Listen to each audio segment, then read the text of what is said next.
et ça l'a bien trésor lisungila la azawana pona ko sepelisa bino na bandako na bino et puis bo s'abonner na chaîne ya trésor lisungila obetika ka Lizoro HD télévision o s'abonner parce que olanda rappel lisusu ba film kuna na chaîne YouTube ko sala bien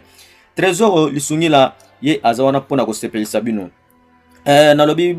bo contacter les prophètes de toutes les nations muto azana ba problème balobi kuna et pas ya prophète Kamale veut to landa nini ko salema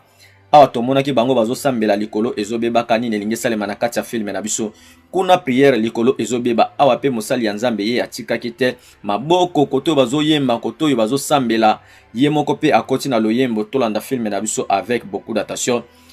nalobi les prophètes Kamale Kalamai balobi ba témoignage ya kafu balobi soki yo témoigner te na église Idéli c'est que au moins loboko na nzambe te na église Idéli loboko na nzambe ezotalisa ma epa ya batu ebele. Contactez les prophètes Kamale Kalambai Noël pour ba problème na yo ya voyage ya malade ya musala ya libala ba limite wana nyoso les prophètes de toutes les nations azobuka yango film na biso eza tellement kitoko tolanda avec beaucoup d'attention trésor lisungila mwana ya mama fora oyo amesana ko sepelisa bino partout na mokili mobimba film oyo eza tellement kitoko. Merci ndenge bozo soutenir trésor lisungila na ko komela ye bisika nyoso partout en Afrique du Sud ndenge nazomona ba message tina États-Unis parce que ba oyo bazotala na YouTube ba komela nga vraiment na États-Unis boye sala bien eza vraiment malamu so lingi trésor lisungila akotso na groupe WhatsApp olobi trésor lisungila kotanga na groupe WhatsApp na kotisiyo yope okomi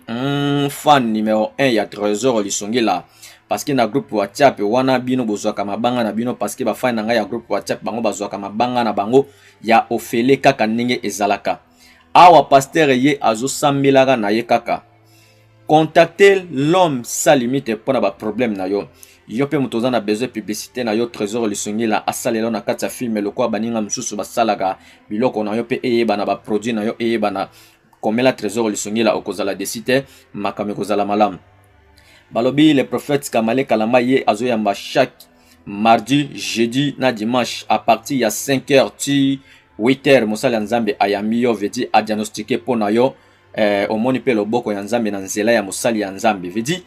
tomona bango bazosalaka ba prière likolo ya batombo nini ekosalima na kati ya filme na biso molimo oyo ya kufa tolobi ke oyo ezoya kolandaka ba famille oyo tozongisi molimo wana bisika oyo bakunaka ezonga esika oyo bakuna parce que bawoyi na bato ya bomoi bazalaka lisusu na lie moko te oyo azomona bandoto ya mabe tolobi ke botikala na tombo place oyo bakunda na bino nalobi bofungola munoko na bino bolobela tombe oyo molimo ya kufa ndenge yo oza awa